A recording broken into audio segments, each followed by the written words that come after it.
welcome to the Cigarette Restitution Fund seminar series, Lunch, Learn, Link. And this seminar is co-sponsored by the Cigarette Restitution Fund and the Sidney Kimmel Comprehensive Cancer Center. And as most of you know, we do have pizza after the seminar. The pizza is in the gallery. So take your tickets down there. The gallery is our usual place for pizza. And so the lecture will be up here and the pizza is downstairs on the first floor. So hope you can join us there. And Nicole will be passing out the tickets. So if you see someone with a roll of tickets, just make sure you get one. So it's my pleasure today to have as our speaker Eugene Izumchenko. And I learned about his work and himself through a press release. Mariana Brait actually was talking about the study that Eugene and David Sidransky had come out in press, and so I thought this would be a good topic for today's presentation. Eugene is a postdoc in the Sidransky lab and is a graduate of the Ben-Gurion University and in a cooperative program with the Fox Chase. He did spend some postdoc time at University of Florida, Gainesville, but this coming July 1, Eugene will be a member of the oncology faculty, so you'll probably see more of him. So he's bringing the topic today about biomarkers, and the findings, I think, portend some news in the prevention front. Can we detect cancer early? So Eugene will help us along in that thought. So Eugene, welcome. Thank you very much for having me here. Pleasure. And I just came back yesterday night from the AACR meeting, and we're trying to go there every year, and hopefully some of you too. And there are several topics that have been completely raised, and they're gaining more and more attention from year to year. One is the heterogeneity of the tumor, and the challenges that arise from this, and how we can bypass those challenges. And another topic that gets more and more attention pretty much every year is the pre-malignant lesions of the solid tumors. With the increased use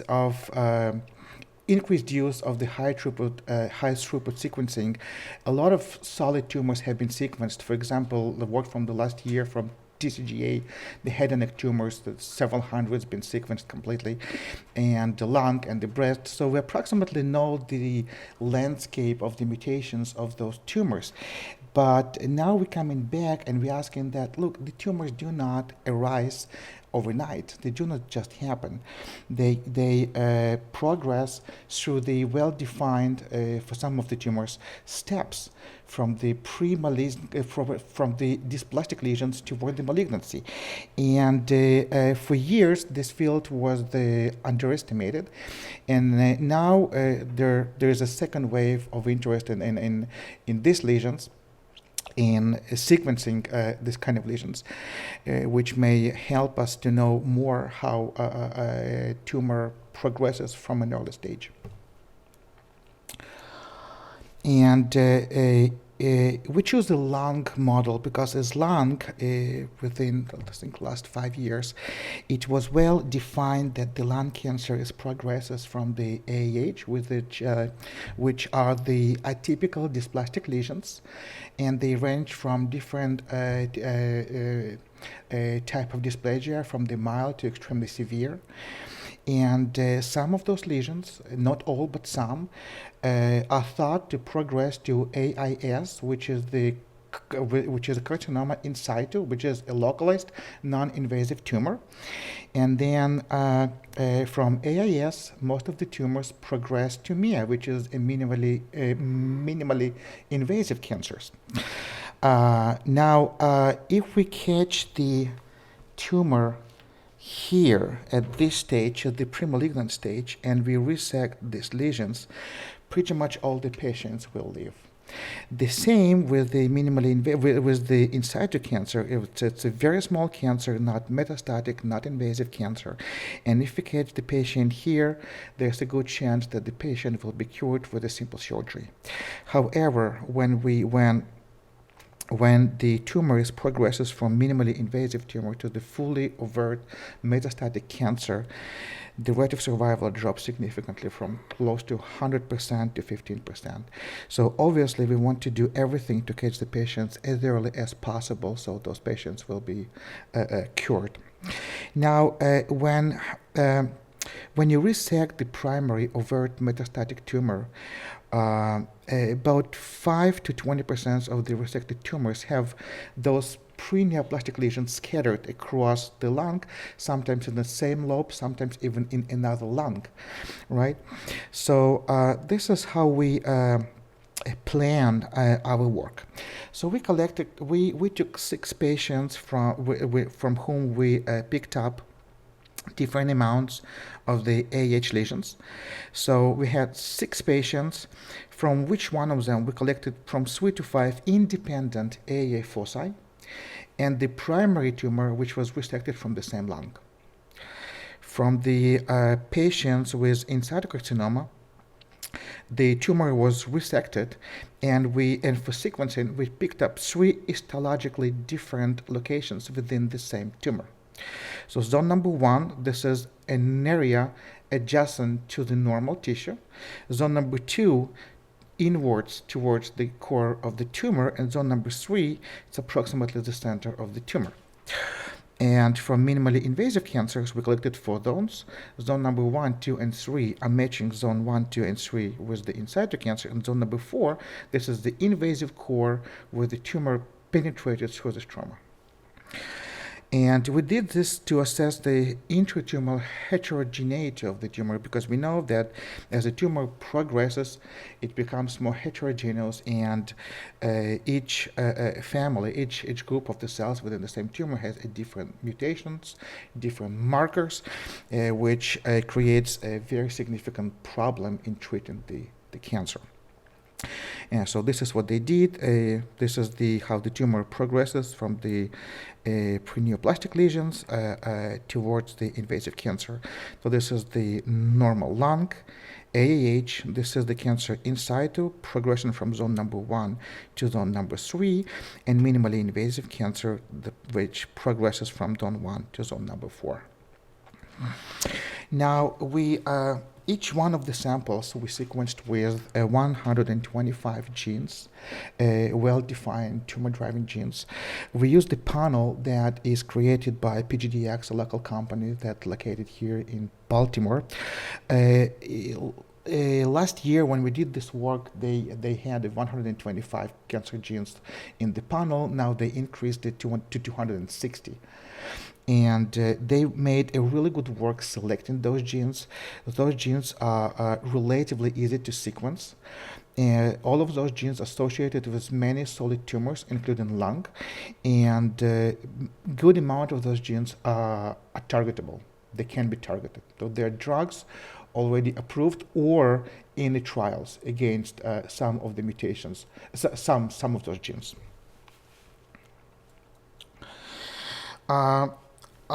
I don't want you to contribute to pay attention on this slide too much, because my next slide will visually shows this. But there's a couple of things that I wanted you to see.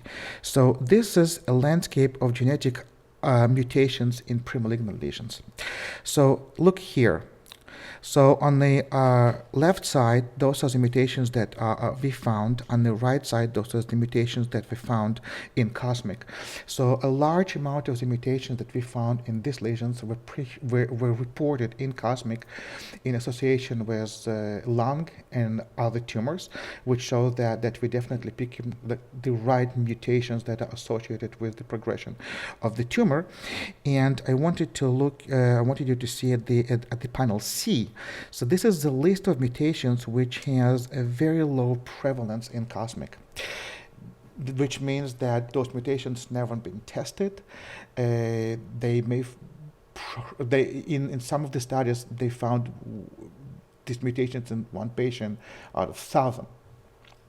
That means that some of these mutations may have the functional role in tumor, and we definitely have to pay some attention to those mutations in the future.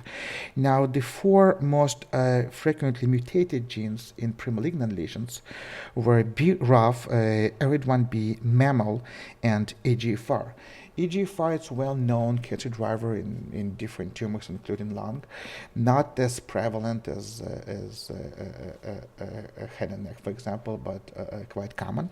So it was expected that mutations in EGFR will be found there.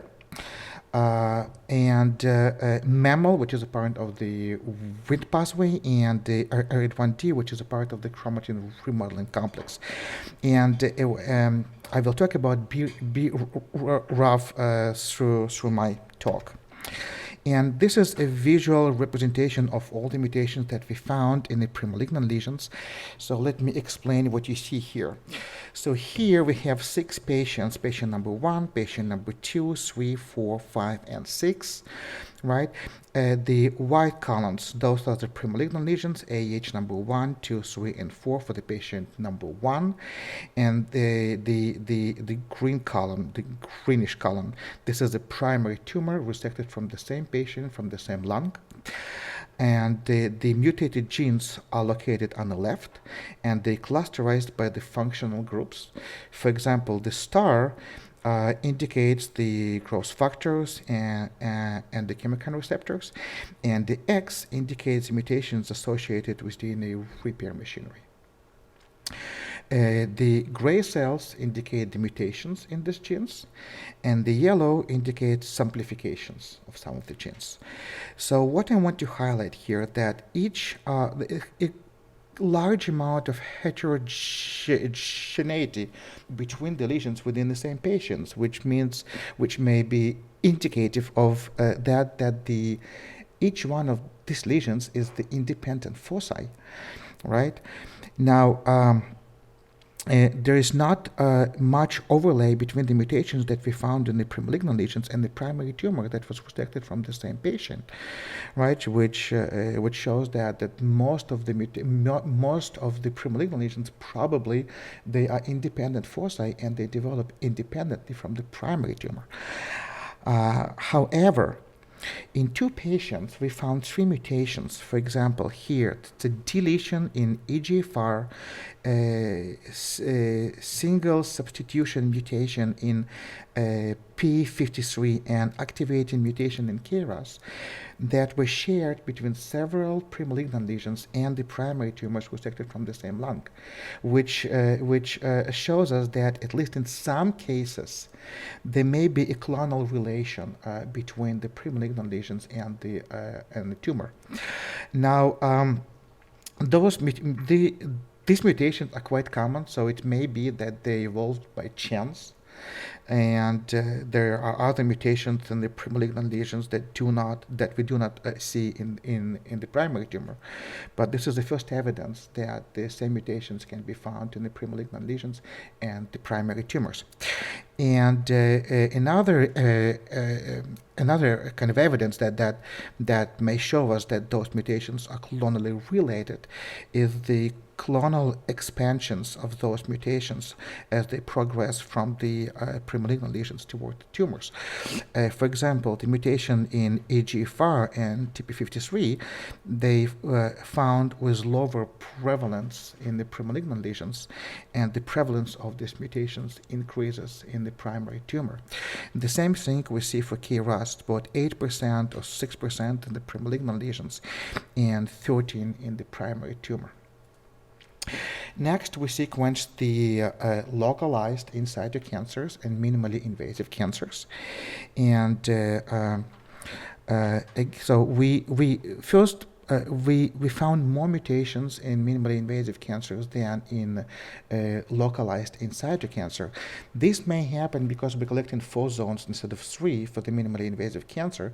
So when you're collecting more samples, more zones, you increase amount of mutation, the chance to find more genetic aberrations per sample, but the amount of the mutated genes and amount of the mutations per sample, per lesion, was the same. So that means that this increase comes not from the addition of the zone, but from the increased heterogeneity in the minimally invasive tumors. Again, we found that about 30% of the mutations that we found have been previously reported in cosmic in association with lung tumor and other solid tumors. Again, we found many mutations which are not commonly shown in lung, and we definitely have to put attention on some of those in the future because they may have some relevance. And here, that's a similar pattern how we presented the premalignant lesions. So on the left side, you see the in situ cancer, and on the right side, minimally invasive cancer. The same thing, we have 5 patients here, and we have 5 patients here. We collected 3 zones for each patient with the in situ tumor, and we collected 4 zones for each patient with minimally invasive cancer. Now, what I want to show you here, that even in early inside the cancer, this is the earliest cancer that you can define. There's already quite a decent amount of heterogeneity between the zones, and most of the mutations are specific to one of the zones and not shared among all the zones within the same tumor. And this heterogeneity increases from the in situ cancers toward the minimally invasive cancer. Now, what I want to show you here, a couple of examples how we can miss important mutations that may be used for the prognosis. If you will look for the patient number 2 in the minimally invasive group, you see that the mutation, the deactivating mutation in P53 was found in 2 zones out of 4. This mutation is a bad prognostic marker for this type of disease. So if we take only single biopsy from this cancer, we will miss this biomarker. In the patient number 3, for an example, in patient number 4, we have the activating mutation in EGFR, which renders sensitivity to inhibitors of EGFR. It was detected in 3 zones out of 4. Once again, if the single biopsy will not represent the heterogeneity of the entire tumor. And the simple summary of what you saw on the previous slide, I show you here. So look at the minimally invasive cancer. This is the 5 patients and the mutations that are found. So in minimally invasive cancers, you have a high amount of patients with the mutations in EGFR, Wnt pathway, and P53, whereas in situ cancer is more heterogeneous, with pretty much the landscape of the specific patients represents only these patients, and not much overlays between the patients in this group. However, like in premalignant group, most of the patients had mutations with genes which are associated with DNA repair, which shows that mutations in those genes and that can affect the DNA repair. This is one of an early stage things that happens in the tumor progression. Now, next we use the Cytoscape tool to visualize the mutated genes and the connection between them. So each red dot represents the mutated genes, and the side of this dot represents the prevalence of this mutation among the patients. So the larger the dot, the more patients have this mutation. And the connection between the dots shows the interaction between the protein products of these genes. And as you can see that in minimally invasive tumor, we probably see the clonal expansion of the mutations in well-known tumor drivers, such as P53 and EGFR. Unlike minimally invasive tumor in AIS, you see that all of the dots are of the same size, and the mutational landscape of every patient, it's pretty much specific just to this patient. There's not much overlays between the patients. Now, in the bottom here, you have the mutated genes which are not interacted with any one of the other genes that are which are shown here. And as you can see, in the pre-malignant groups, there's more genes which are not connected, more than in AIS and more than in MIA, which shows that pre-malignant lesions, they're extremely heterogeneous, and it's indicative of that there are probably many pathways, much more, that are affected. And the challenge is to understand what pathways are defective that actually drives the progression from pre-malignant lesions towards the malignancy, while others can regress back to normal tissues. So although there is some overlays between each one of the two groups, the only genes that were mutated along the pathway of development of lung cancers were the EGFR, P53, and IGFR. Now, EGFR and P53 are well-known tumor drivers in many types of solid tumors, so it's not a surprise that we found them there. And to better assess the clonal expansion of the genes that may be associated with the progression from the not invasive tumor to the invasive tumor, we calculated a percentage of the mutated reads of each one of the genes that was mutated in each one of the groups, in premalignant lesions, AIH, in carcinoma in situ, AIS, and minimally invasive tumor. And you see that most of the genes are mutated at low level, and the prevalence do not increase when you progress from premalignant lesions towards the minimally invasive tumor. However, those genes in the pink frame, the prevalence of these genes increases significantly when the tumor progresses from premalignancy toward the malignancy. And all those genes that the clonal expansion increases, they're well-known tumor drivers. And obviously, P53 and DGFR, as well as Notch and APC, are in this frame. And here we looked at the genomic transitions, and you see that the pattern of the mutations, it pretty much lookalikes between the AIHs and MIAs, but this peak of the C to T transitions was shown to be associated with a more heterogeneous state in lung tumors, and this is what we saw in the in situ cancers as well. So this is something that I need to explain here because it was really hard to show it to show it visually. So in most of the premalignant lesions and in most of the minimally invasive cancers, we saw the mutations in EGFR and P53. Now, all the mutations in EGFR were activating mutations, and all the mutations that we're seeing in P53 were deactivating mutations. And the clonal prevalence of those mutations increased from premalignancy towards malignancy.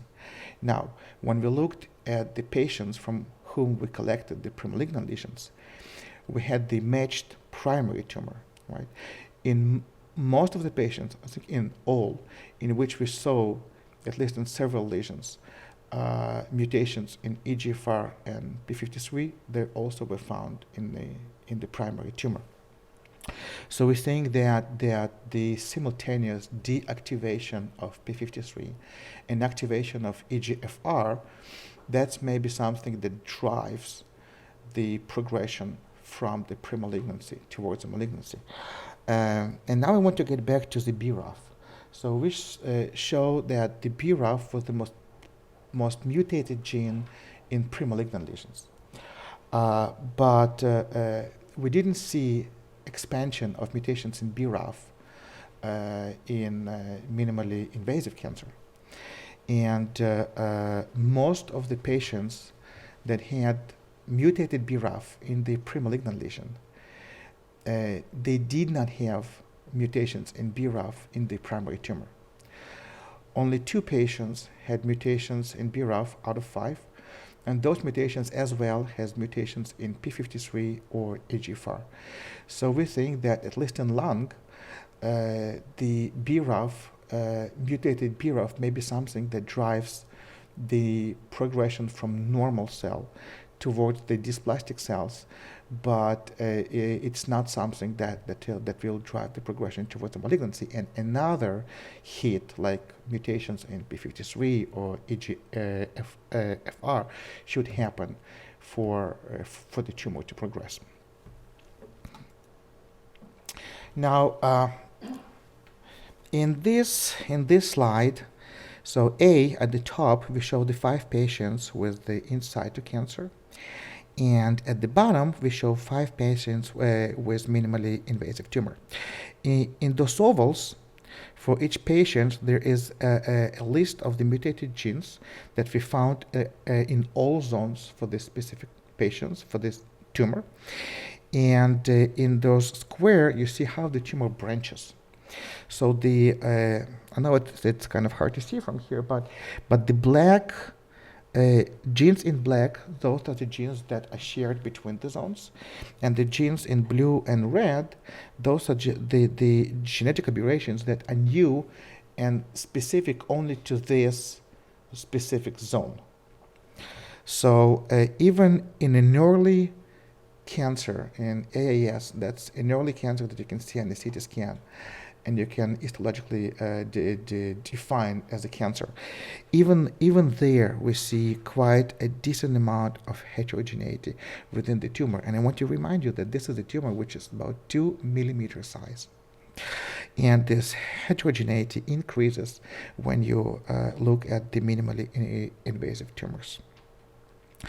And most of the mutations are in minimally invasive tumor. They are not seen across all zones, but you do see that unlike in situ tumor, in minimally invasive tumor, some of the mutations can be located within the in all the zones tested, which shows that those genes undergo the clonal expansion and probably important for the progression. Now, for 2 patients, we had a matched sputum and plasma. One patient with AH lesions and the primary tumor, and one patient with the minimally invasive tumor. And we wanted to see if we can detect the mutations associated with the lesions in sputum and the plasma of these patients. So first, we wanted to see how low we can go in the input and still detect the mutation. So we pick up the patient with a known mutation in NRAS, and we mixed this mutated sample with a DNA collected from the lymph node of the same patients with a wild-type NRAS. And we made dilutions of the samples from 14 nanogram to 1.4 nanogram. And as you can see, in every sample, the amount of the wild type NRAS remains the same, and even with an input as low as 0.4 nanogram of the DNA, we still can detect the mutated NRAS. So we actually can go extremely high, extremely low, and still to find the mutation. So what we did next, we took these two patients. We used exactly the same DNA that was used for next-gen sequencing, and we assessed for the same mutations that were found by the deep sequencing. All mutations in both of those patients were found by digital PCR, uh, as well as by next-gen sequencing. And I don't show it here, but the prevalence of the mutations, as was detected by NGS and the PCR, was pretty much the same. Then we went to plasma and the sputum.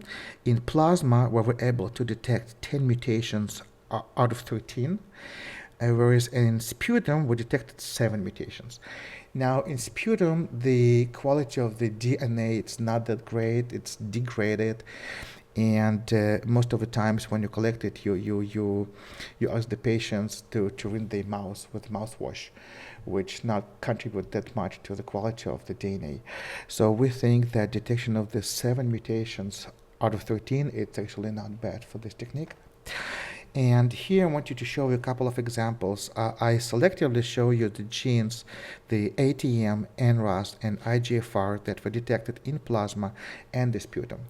Now, all those mutations were detected by next-gen sequencing in few of the all zones collected from the same tumor. But they were detected by digital PCR in plasma and the sputum, which indicates that at least in some cases, the liquid biopsy may be quite representative of the tumor heterogeneity, and in some cases better than the single biopsy.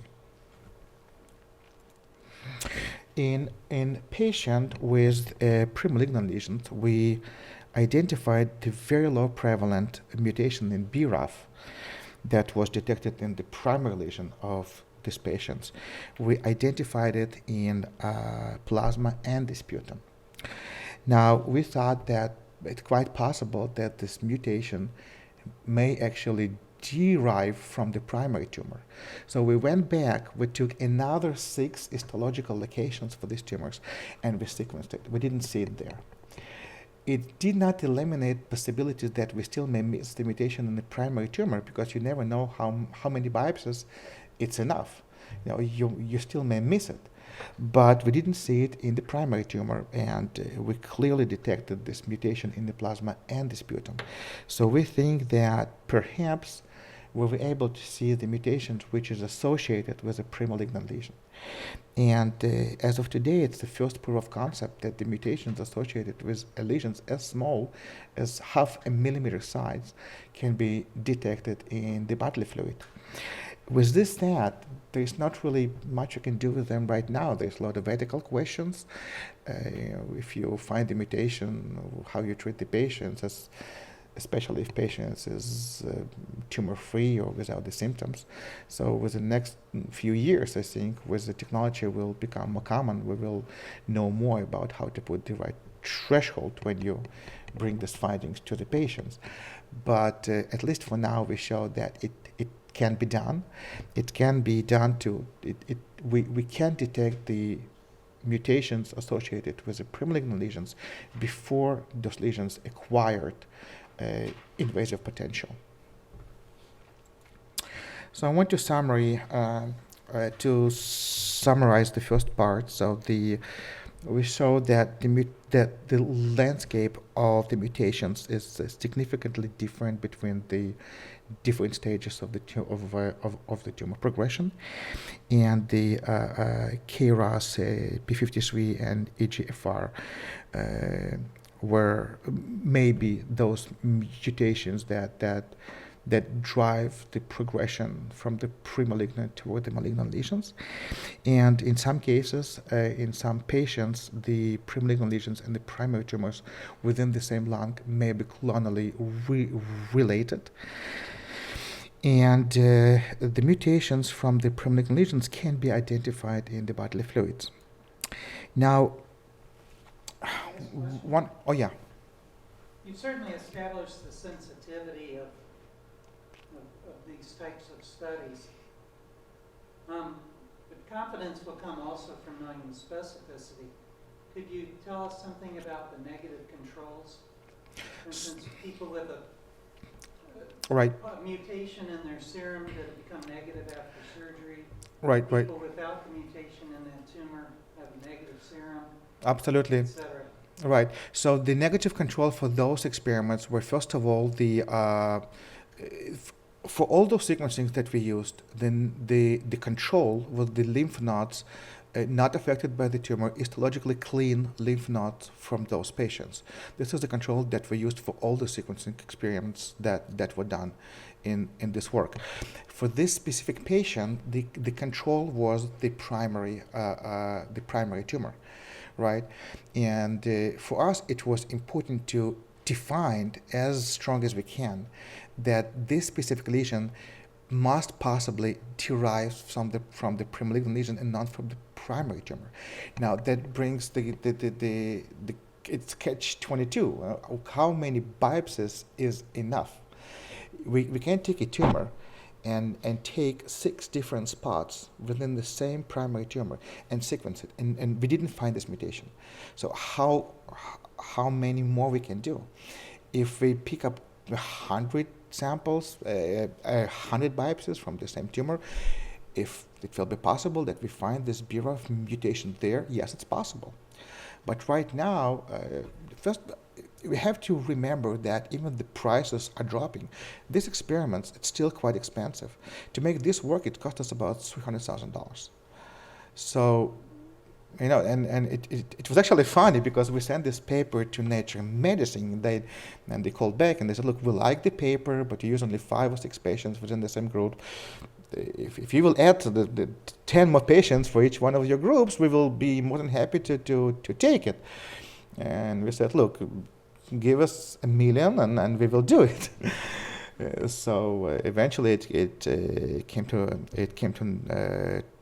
the communications, and then because they said, look, we love your paper, Nature Communications love it.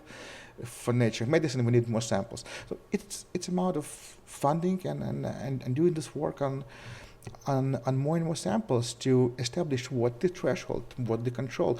The digital PCR as a technique was introduced widely in 2011. So we had 5 years doing this. 5 years, it's a long time, but it's still not enough to define all those questions. I hope it answers your.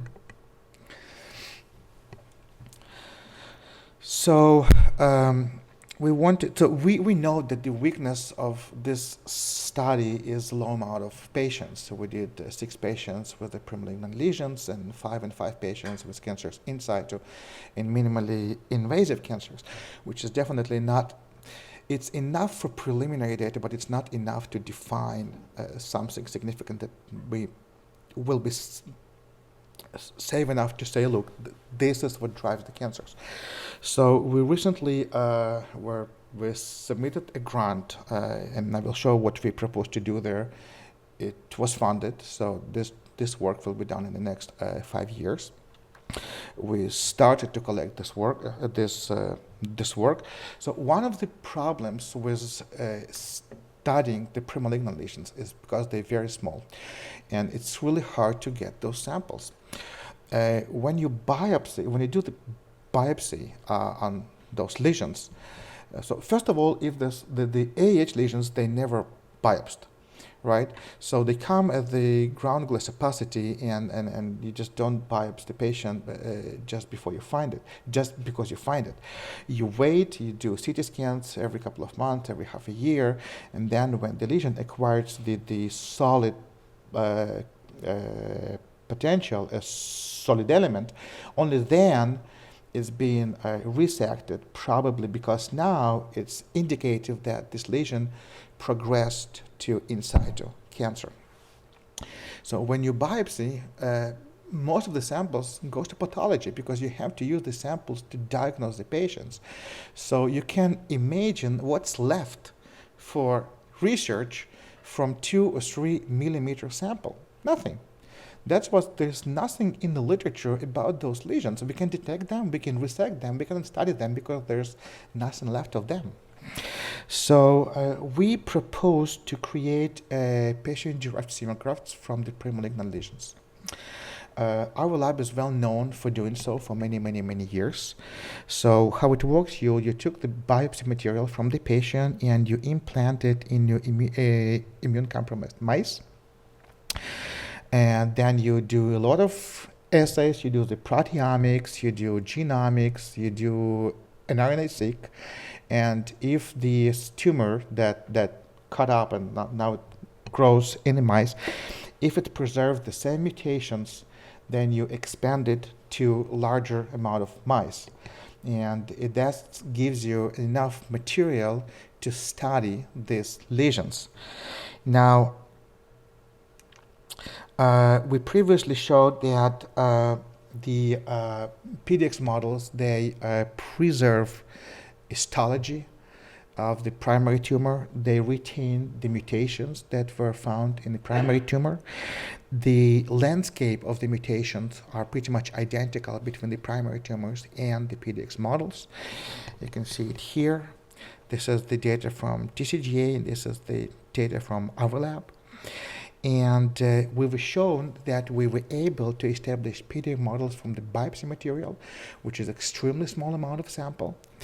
And now the problem with this proposal, with this aim, is that probably most of the AH lesions will not catch up in mice. Probably only those that have a potential to progress to tumor, those may have a higher chances to grow in mice, but this is exactly what we want. We want those which are more aggressive than others. And we proposed several ways to do that, and there are several new techniques like implantation on the renal capsule or in the context of the teratoma. And we hope that out of 80 biopsies, at least 8 to 10 will catch up. And that for the first time will give us at least an opportunity to study those premalignant lesions, because there is no other way to get this material. And the aim number 2, we propose to do, we're going to use the same approach as we use for this work, but we will increase the amount of patients to 15, and instead of targeted sequencing, we will do whole exome sequencing, because we know that in our preliminary work that published just about a couple of months ago, we're missing a lot. And what we want to see, we want to do the whole exome sequencing. That will give us an option to use the computational tool to narrow down the most mutated pathways, which we cannot do when we do the targeted sequencing, obviously. And to extend this work, we will do the following. We teamed up with our colleagues from the NYU, and for the last 15 years, they drive the screening study for patients with high risk of lung cancer, predominantly smokers, obviously. And we selected 30 stage 1, stage 2 tumors, which are screen-detected tumors. The patients come, the person comes for the CT, they make a CT scan, they find the tumor. This is a screen-detected tumors. And 30 stage 1, stage 2 tumors, which are detected between the screens. Those interval-detected tumors. Now, the hypothesis is that interval tumors, they have a more aggressive phenotype because they had less time to evolve from no tumor to tumor, right? So we will sequence the patients across the progression of lung cancer. We will screen 30 screen-detected tumors and 30 interval-detected tumors. And we will try to create a signature that may be predictive of tumor progression from pre-malignancy to void malignancy. And we will try to define, based on the AH lesion, on the pre-malignant lesions, what is the pattern that may be indicative of the progression, and if the progression will happen, of aggressive phenotype of this specific lesion. And obviously, as the aim number 3, we propose to do the functional study on those mutations which are potentially targetable and those mutations whose prevalence increases along the tumor progression. So that's definitely work in progress, and I think I will stop here. I don't want to go into another part because it will take me at least half an hour to 40 minutes to finish it. So I think I will stop here, and I'm ready for the questions if there are any.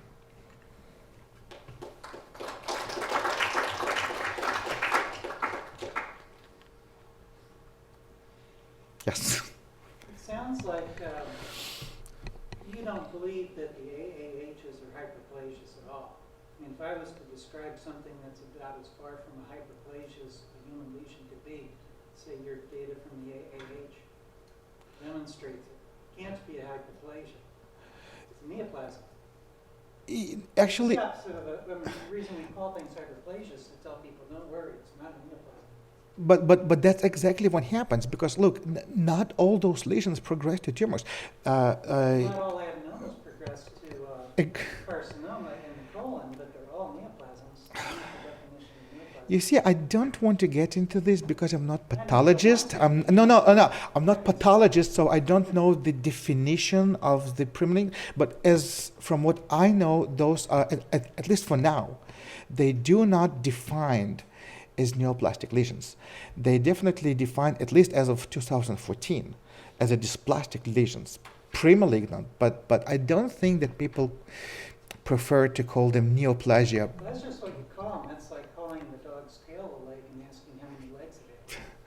So for now, they call them pre-neoplastic because So not if the everyone. marker could find them in the future, they're going to have to deal with this because they're going to be talking to people about cutting out these lesions. And It depends on the relative risk, but still, they're going to be talking to them. right. Hopefully not, and that's where the liquid biopsy come from. I actually forgot to mention that all of the patients that we selected for for our study, we will have the matched blood collected upon the resection of the tumor. So we will see in how many patients we will be able to detect mutations associated with the premalignant lesions, but not in the primary. It's a good question. It's a good question. If you will probably resect every AAH lesions that you will see, probably not.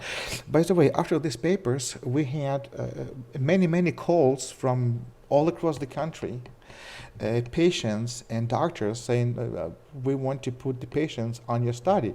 Like, we don't have the study yet, but actually people flying from Iowa and from Texas because they give us blood, and they say, look, we have one patient who recently a lung surgeon. She 6 times AAH lesion was resected, 6 times. So she's definitely prone to develop those lesions more than other people. So they observe her, they look at her, and every time they see this solid element on the CT, they go ahead and with biopsies they resect it. And then she sits there and waits until the next one will decide to progress. So you don't resect every one of them, but we hope that in the future, maybe not near future, but in the future, we will be by using the blood, maybe we will be able to at least to help to make a decision when you go and you resect those tumors and when you just wait.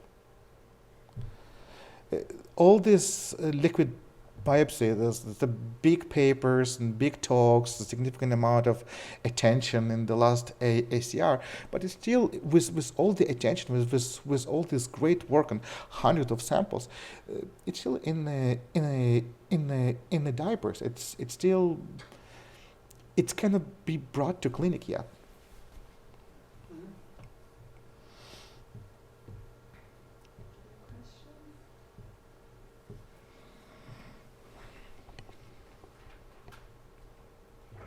Lung cancer is a tough one.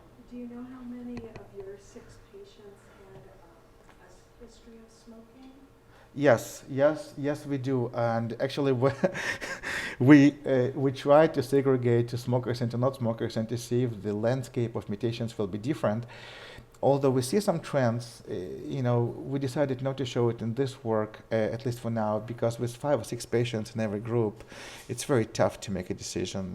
It's not statistically significant. So I think we will definitely have to do this work, and luckily we have the money to do this now. So I think with the next 3 or 4 years, we will give an answer, at least partial answer to this question. But I believe that there will be differences. I might have missed it, but were they all adenocarcinomas? Yes, yes, all. Do you have another question, Scott? No, I just have a bad shoulder. The same here, I do it all the time. Thanks so much, Evgeny, and we thank you for coming. Just want to remind the audience, Nicole is at the door and has tickets for the pizza. Just go out this door and down to the right will be a hallway. Follow the hallway all the way to the end and go down the stairs to the gallery. So. And unfortunately, people who watch it online, they won't have pizza. So. But hopefully, they will know something more about cancer. So it's better than pizza, right? We expect a risk profile for pizza. Yeah. Thanks, Evgeny.